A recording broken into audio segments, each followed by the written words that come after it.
Bonjour, alors je fais une petite réponse à la vidéo d'Hugo Décrypte sur l'astrologie. Donc, Hugo Décrypte a fait une vidéo sur l'astrologie dans lequel il explique en gros ses points de vue. Aussi le point de vue de la science par rapport à l'astrologie, je pense qu'on peut dire ça. Quand je dis de la science, je veux dire le point de vue qui est le plus popularisé par rapport à l'aspect scientifique de la chose. Ce n'est pas un aspect profondément scientifique selon moi, même si ça peut l'être parce qu'il y a des éléments scientifiques dans ce qu'il dit, mais pour moi c'est pas entièrement scientifique, tout simplement parce que je pense que tout esprit un minimum clairvoyant, clairsentient, perçoit les influences astrologiques. Ça c'est quand même assez clair. Je veux pas paraître quoi que ce soit, mais faut quand même le dire qu'au final, si vous détectez pas les influences astrologiques, c'est soit qu'elles sont très éteintes en vous ou autour de vous, soit que vous ne voyez pas les choses. Ou soit simplement vous côtoyez des gens qui sont pas très évolués dans leur capacité astrologique. Parce qu'il faut savoir que malheureusement, tout le monde n'utilise pas pleinement son potentiel astral, son potentiel de thème astral. Ce qui fait qu'il y en a des gens, ils incarnent très bien leur signe solaire, leur ascendant, leur signe dominant, leur nœud sud, leur nœud nord, etc., etc. Il y a des gens, ils incarnent très bien ça, ils le manifestent clairement. Il y a des gens, ils vont rester dans ce qu'on pourrait appeler le gène humain, c'est-à-dire ils vont plutôt fonctionner selon le fonctionnement naturel de l'être humain. Ils vont être focus plutôt sur le fonctionnement naturel de l'être humain. Ça peut être des gens aussi qui ont constaté que c'était peut-être plus avantageux pour eux de pas trop s'intéresser à l'astrologie. Ça peut être plein de facteurs aussi, hein. Mais bon, voilà, c'était l'introduction. Je vais quand même faire une vidéo complète parce que je vais pas me limiter là. Parce que ça peut être intéressant de faire une vidéo complète pour les gens qui ont plus grande difficulté à percevoir les choses. Euh, ou qui sont simplement dans le déni, ou bien qu'ils refusent comment dire, bien qu'ils n'ont pas, ou bien qu'ils sont certains de leur point de vue scientifique, entre guillemets, scientifique, qui est quand même plutôt scientifique, hein, bien sûr. Mais bon, déjà, dans la science, on est obligé de douter. Donc, on peut pas prétendre que l'astrologie n'existe pas ou que l'astrologie existe déjà. Parce que la science repose sur le doute. Enfin bon. Alors, comment continuer la vidéo? Donc, oui, je démarre à partir de la vidéo d'Hugo Décrypte. Hugo Décrypte commence avec une introduction dans laquelle il présente des consensus, des points de vue plus ou moins communément admis sur l'astrologie. Ensuite, comment dire, après quoi il propose des réflexions, après quoi il dit des interviews et après quoi il présente un point de vue, le fameux point de vue entre guillemets scientifique. Il dit des choses qui sont dans la sphère scientifique, mais qui peuvent être interprétées autrement aussi, hein, bien sûr. Donc bon, voyons voir. Donc, qu'est-ce qu'il dit dans cette vidéo? Il dit par exemple que je vais aller directement vers sa conclusion à la fin. Dans sa conclusion, il disait que l'astrologie était de l'ordre de la croyance. Déjà, ça, je serais en désaccord, mais bon, on va en parler après. Il dit aussi que c'est de l'ordre des croyances qu'entretiennent les individus pour se conforter, pour être à l'aise, ou être dans une recherche de soi. Ça, c'est quand même très vrai la plupart du temps. Je sais que c'est bizarre de montrer ce doigt-là, mais c'est parce il est lié au Capricorne et je suis ascendant Capricorne. Donc intuitivement, j'ai envie de montrer ce doigt-là plutôt que celui-là. Alors que je devrais montrer ce doigt-là, c'est sûr. Mais bon, c'est le doigt du désir, celui-là. Pardon. Pardon. Je suis complètement en train de me déconcentrer. Qu'est-ce qu'on peut dire d'autre Donc, parler de ces sujets-là. Est-ce que, euh, est-ce qu'il y a une recherche de soi dans l'astrologie? Ça, c'est certain. Pour beaucoup de gens, c'est sûr. Bien évidemment, c'est pas sûr à 100%, parce que ça va pas être comme ça chez tout le monde. Certains vont simplement s'y intéresser pour bénéficier du côté astrologique, de tout ce qu'on appelle l'étude des astres. D'autres vont s'y intéresser dans une recherche de vérité ou du réel. Ils vont rechercher des connaissances pour être utiles à leur vie. D'autres vont... Enfin bon, c'est déjà bien dit ainsi. Enfin bon, voilà.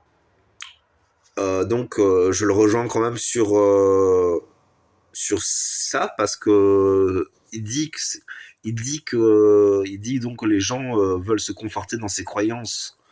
Bon, ça c'est faux. Bon, ceux qui ne voient pas clairement que l'astrologie existe, euh,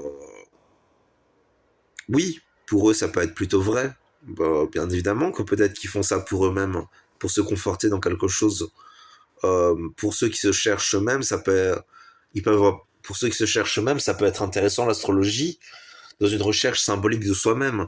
Donc d'utiliser les grands thèmes de l'astrologie pour voir ce qui résonne en soi, pour se connecter à soi-même, en quelque sorte à son expérience profonde et à sa vie, à sa conscience aussi en soi.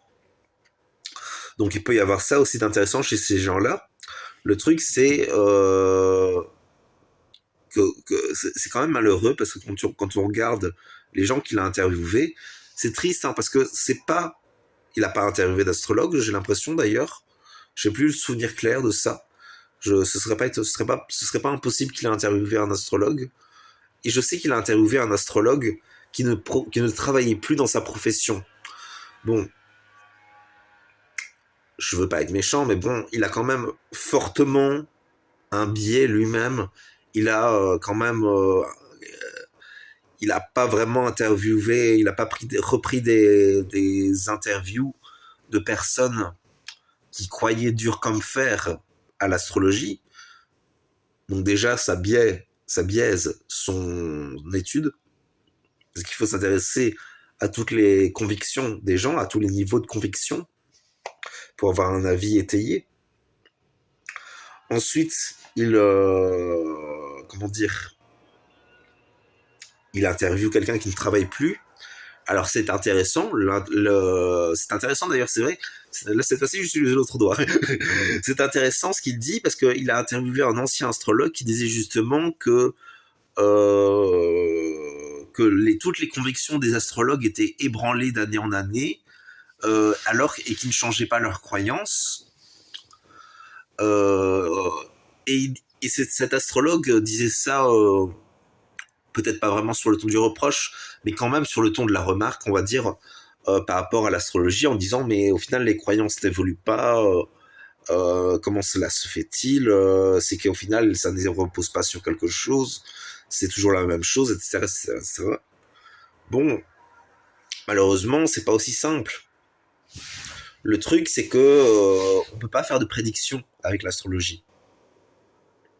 Sauf les grands astrologues ou les gens qui ont une intuition ultra performante, ou les gens qui arrivent à se connecter au potentiel de l'existence. Mais après, il faut savoir aussi qu'il y a des gens, ils lisent leurs prédictions astrologiques et ils vont le manifester directement. Ça existe.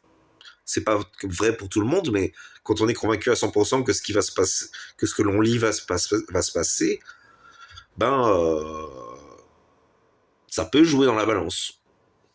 Ensuite, quoi d'autre? Mais donc voilà, ce que je voulais dire par rapport à cet astrologue, c'était que par rapport au discours de cet astrologue plutôt, c'était que il disait que les croyances des astrologues ne changeaient pas, alors que les prédictions s'avéraient fausses d'année en année. Oui, c'est intéressant comme propos. Il y a quelque chose, il y a à boire et à manger dedans, c'est sûr. Mais le problème, c'est que en astrologie, le base de l'astrologie, ce n'est pas tellement de prédire à 100%. On ne peut pas prédire à 100% avec l'astrologie déjà. Ça, pour moi, c'est clair. L'astrologie n'est pas quelque chose qui détermine à 100%, c'est quelque chose qui potentialise. C'est-à-dire que ça va créer des champs énergétiques qui vont comme potentialiser les choses et toutes ces influences vont comme s'agglomérer les unes, s'ajouter les unes aux autres, et au final, ça créera comme un climat dans lequel les individus évoluent, et au final, c'est le libre arbitre des individus de choisir oui ou non de leurs actes dans ce climat. Donc oui, si on ne prend pas en compte le libre arbitre dans cette histoire-là, ben forcément que c'est ça le problème, vous voyez. Il faut prendre en compte à la fois l'astrologie et le libre arbitre. Donc c'est ça qui va venir comme contrebalancer la balance astrologique, c'est le libre arbitre. Ou tout du moins pour ceux qui ne veulent pas parler du libre arbitre, on peut parler simplement de l'expérience individuelle aussi. C'est pas parce que qu'on est bélier qu'on sera forcément hyper violent avec les autres. C'est pas parce qu'on est taureau qu'on est toujours hyper affectueux, hyper sensible, hyper gentil. C'est pas parce qu'on est cancer qu'on est toujours gentil et sensible. C'est pas parce qu'on est poisson qu'on est la personne idéale pour tout le monde. Ouais, etc., etc. Bon, là, je sors des très grands clichés, mais bon, c'est quand même un peu. Comment dire on peut pas faire de prédictions solides avec l'astrologie. Comment dire j'ai perdu un peu le fil rouge. On peut pas faire de prédictions solides. Oui, là, j'ai complètement perdu le fil rouge, donc je suis un peu déconnecté, mais je vais essayer de continuer avec ce que j'ai en mémoire. On peut pas faire de prédictions solides avec l'astrologie parce qu'au final, c'est comme comment dire, c'est comme un ensemble de potentialités et il y a aussi la mémoire individuelle qui va influencer les choix de l'individu. Donc non seulement il y a le libre arbitre, il y a la mémoire individuelle, l'expérience individuelle, il y a le climat astrologique, il y a l'influence des gens autour de soi, il y a l'influence de la nature. Bon, vous voyez, euh, c'est pas étonnant au final qu'on ne puisse pas faire de certitude par rapport aux prédictions astrologiques. Bien évidemment, ça potentialise beaucoup. Donc, les grands astrologues qui sont très intuitifs réussiront à se connecter à l'ensemble des possibles pour un individu, surtout si l'individu y croit. Si l'individu y croit, ça ouvre la porte à rendre ces choses possibles. Si l'individu n'y croit pas, s'il aborde le sujet avec scepticisme, c'est une grande sagesse, mais il ferme la porte alors à c'est possible. Vous voyez, d'où l'intelligence de ne pas croire à l'astrologie, justement, peut-être. Enfin bon, toujours la problématique de ne pas se laisser embarquer avec les idées des gens, parce que c'est ça le problème, les gens sont, quand on s'embarque sur une prédiction d'un individu, c'est presque tout de suite, ça va être genre ah oui, il va se passer ça, etc., ça, faut faire attention. Bon, voilà, non, non, on pose les choses, on a notre libre arbitre, on a le droit de refuser, c'est tout. On a le droit d'y croire et de laisser les choses se passer aussi. On a le droit de ne pas y croire et de laisser les choses ne pas se passer. D'où, c'est pour ça que c'est très important de ne pas à 100% croire sur tout ce qu'ils disent dans l'astrologie. Faut pas prendre de son horoscope du mois comme une certitude. On peut l'aborder avec scepticisme. On peut se dire que c'est une possibilité à laquelle on peut accéder. On peut se dire plein de choses. C'est notre libre arbitre. Ensuite, qu'est-ce qu'on peut dire d'autre après, la plupart du temps, il y a quand même quelques décisions qui ressortent du lot qui sont quand même plus bonnes que les autres. Bon, il faut pas trop non plus toujours résister à tout ce que nous propose l'univers parce qu'il y a quand même des bonnes choses. Mais bon, voilà quoi, il faut savoir être sage dans ses décisions finalement. Ou au moins prudent. Réfléchi, on va dire. Analytique. Voilà, qu'est-ce qu'il disait d'autre dans sa vidéo? Il disait aussi, oui, justement, il n'a pas interviewé de personnes qui étaient très versées dans les aspects. C'est vrai que c'est un défaut des astrologues, c'est que ce sont des gens qui bien souvent connaissent bien l'astrologie, mais ils vont avoir un défaut, c'est qu'ils ne vont pas connaître les forces qui jouent en influence avec ou contre l'astrologie. C'est comme ça qu'on en arrive à des astrologues qui vont tout vous dire comme si tout était possible, mais au final, c'est pas aussi vrai que ça. Bien sûr, dans la réalité, tout est possible, mais bon, il y a quand même des limites. Le libre arbitre est une limite. Notre libre arbitre potentialise nos actions pour nous-mêmes, et le libre arbitre des autres potentialise nos actions d'interaction. Comment dire d'autre Que dire d'autre Que dire d'autre Que dire d'autre Oh là là.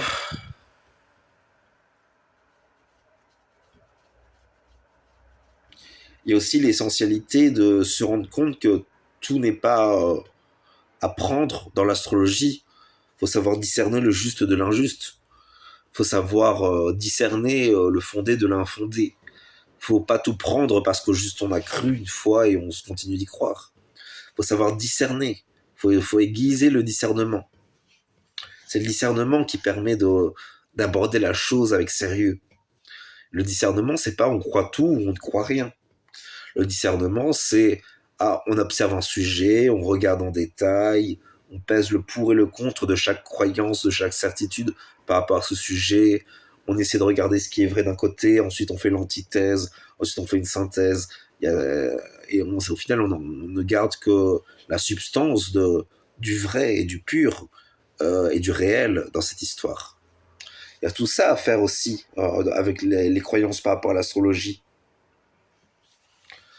Et pour toute chose, pour la vérité en général, pour le sens de la vérité en général, c'est très complexe la vérité, parce qu'on a envie de dire que notre vérité à nous, bah, c'est la seule vérité. Mais au final, c'est pas aussi simple que ça, parce que quand on y réfléchit bien, si on a cette vérité, c'est parce qu'on a une expérience qui nous y amène. Les autres, ils ont une autre expérience, donc ils auront forcément une autre vérité. Surtout que la vérité d'un individu peut être la même vérité qu'un autre individu, mais ils peuvent ne pas s'entendre tout simplement parce qu'ils sont différents. Et le fait qu'ils sont pas les mêmes, vu qu'ils sont pas un seul individu, forcément qu'ils n'arriveront pas à s'entendre sur la vérité de ce qui doit être fait, parce qu'ils ont forcément une expérience différente, un point de vue, une subjectivité par rapport à tout cela, mais ils seront tout à fait capables de se mettre d'accord sur la vérité, sur une vérité supérieure qui, qui explique leur réalité, leur expérience, et la justesse et la vérité globale des choses. Typiquement, j'entends par là que je ne veux pas être trop moralisateur, mais il y a quand même le bien et le mal dans cette histoire. Malheureusement, nous n'avons pas assez. Euh, nos parents ont un peu abandonné le bien et le mal. Bon, là, c'est moi qui. C'est peut-être plus moi qui parle là, pour moi. Mais oui, clairement, nous avons abandonné le bien et le mal. Et moi, je suis très angoissé de ce vers quoi nous allons. Parce que le fait de ne plus parler en bien et en mal, je trouve ça très démoralisant, parce qu'au final, peut-être que ça amènera avec quelque chose de très bien, je pense même que c'est le cas. Mais pour l'instant, je suis encore au stade où je suis en manque de repères, quoi. Je ne suis pas certain de ce qui sera bon dans toute cette histoire, en fait. Ensuite, quoi d'autre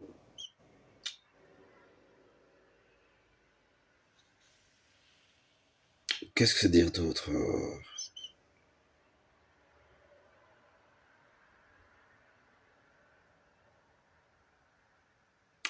Enfin bon, j'ai retourné à la vidéo d'Ico Decrypt. Enfin bon, voilà, qu'est-ce qu'il a dit d'autre dans sa vidéo? Il a dit qu'il y avait l'effet Barnum, que c'était facile de s'y retrouver. C'est un peu vrai, c'est toujours facile de s'y retrouver, sauf que ça, justement, ça c'est ça c'est la science du doute qui cherche à tout prouver comme faux ou à tout prouver comme vrai, qui dit ça. Au niveau ésotérique, qu'est-ce qu'on dira? La loi de la synchronicité.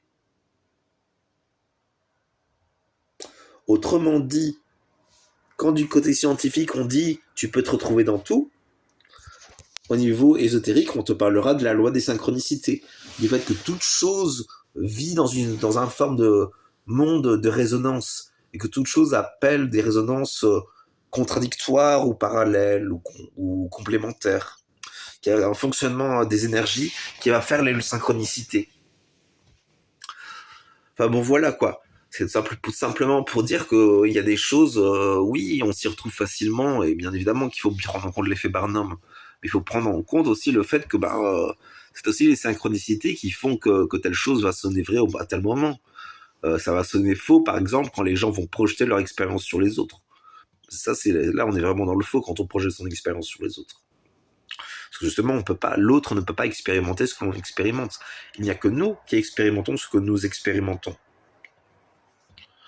Ensuite, qu'est-ce qu'il dit d'autre dans sa vidéo?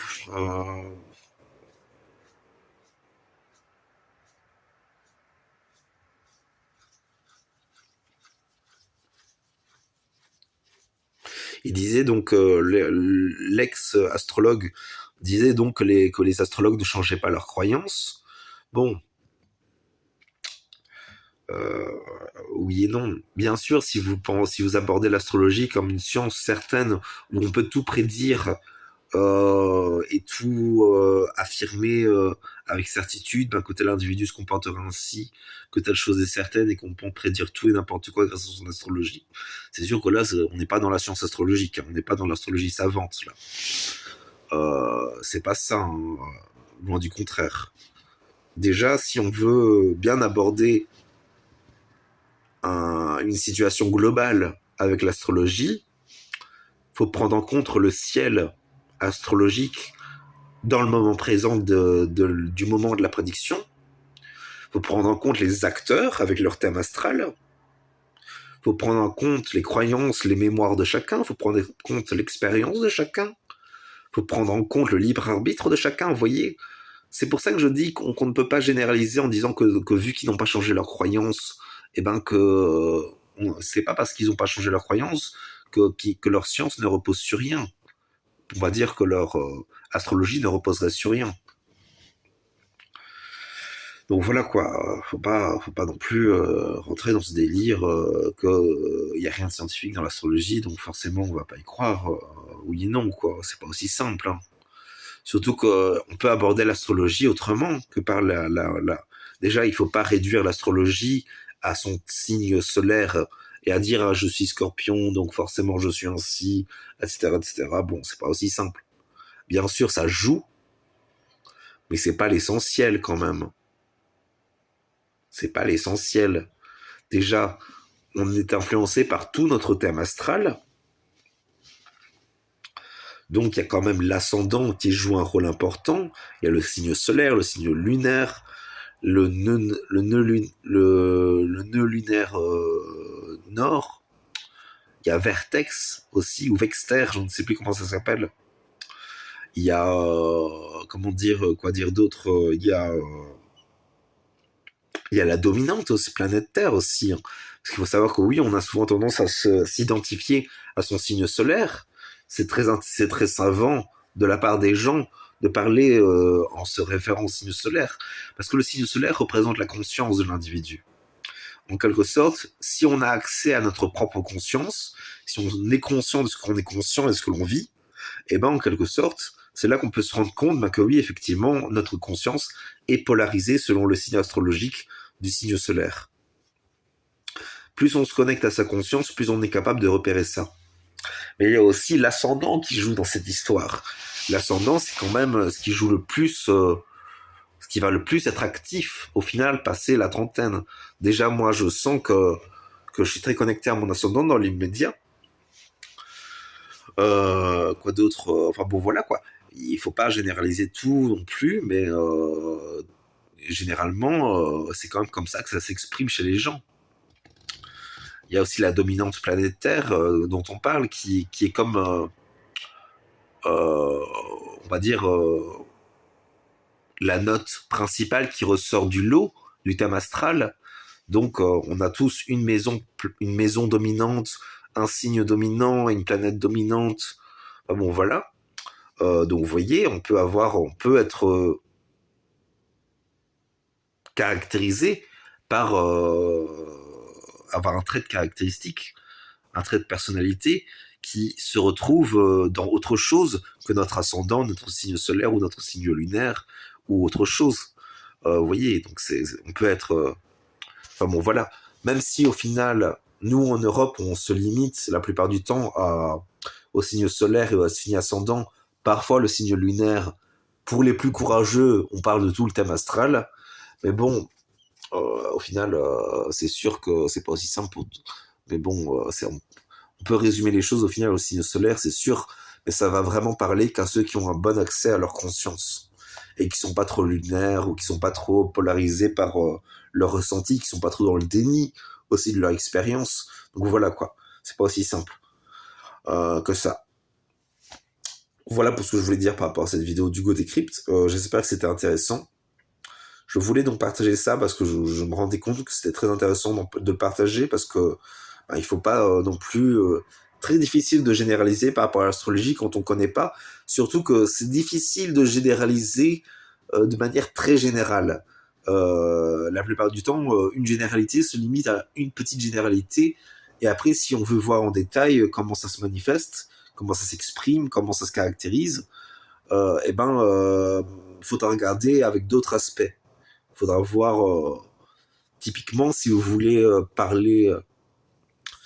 typiquement, par exemple, je vais prendre ma situation, moi je suis taureau, donc en tant que taureau, ce qui est important, qu'est-ce qu'on peut dire avec le taureau déjà? Alors là, on a deux options. Il y en a probablement d'autres, mais moi je connais surtout ces deux options. Soit on aborde le taureau simplement avec ce que nous disent les personnes sur les fiches profil d'un signe sur internet. Donc vous voyez toutes ces vidéos, bonjour tu es taureau, alors voici comment tu es, etc. Tu es affectueux, tu es gentil, tu as du cœur, etc. Bon, voilà. Ça c'est le côté simple et plutôt sympa de la chose, de simplifier les choses, ce qui a une tendance à être un peu vrai, mais n'est pas une certitude à 100%, bien évidemment. Par contre, si on s'intéresse à l'astrologie savante, là par contre, qu'est-ce qu'on va dire? On va d'abord s'intéresser au soleil, parce que c'est la conscience du sujet. Moi, je suis en taureau, donc qu'est-ce que ça dit sur le taureau? C'est un signe qui est de terre, donc qui est connecté à la réalité matérielle, à la réalité terrestre des choses, et qui est dominé par Vénus au niveau de la personnalité. C'est-à-dire qu'il y aura une tendance à être affectueux, à avoir une sensibilité amoureuse pour les autres. En plus, c'était un signe qui est dominé par le rayon 4 d'harmonie par le conflit, qui est aussi un grand rayon de la conscience. Donc bon, ça potentialise beaucoup de choses pour le taureau, à être affectueux et à percevoir facilement la valeur des gens, et donc à être facilement affectueux envers les gens, parce que le taureau investit facilement les relations avec les gens. La plupart du temps, en tout cas, ça s'exprime chez moi comme ça. Et donc, ce qui va être intéressant, donc, à partir de là, c'est de regarder donc les planètes et les caractéristiques majeures du signe du taureau. Donc, on va s'intéresser à la maison 2 et au placement de Vénus, voir pour ceux qui ont accès au placement de Vulcain, qui est une planète ésotérique. On s'intéressera au placement de Vulcain. Donc voilà pour ce que je voulais vous dire. Je sais, ça finit en queue de poisson, mais bon, je sais pas comment conclure, je suis un peu fatigué. Donc voilà. Merci d'avoir regardé cette vidéo. Je vous souhaite une bonne journée ou une bonne soirée. J'espère que ça vous aura apporté un sujet à penser pour ceux qui sont toujours en recherche par rapport à l'astrologie. Ou que ça vous apportera peut-être un sujet à conclure pour ceux qui veulent conclure.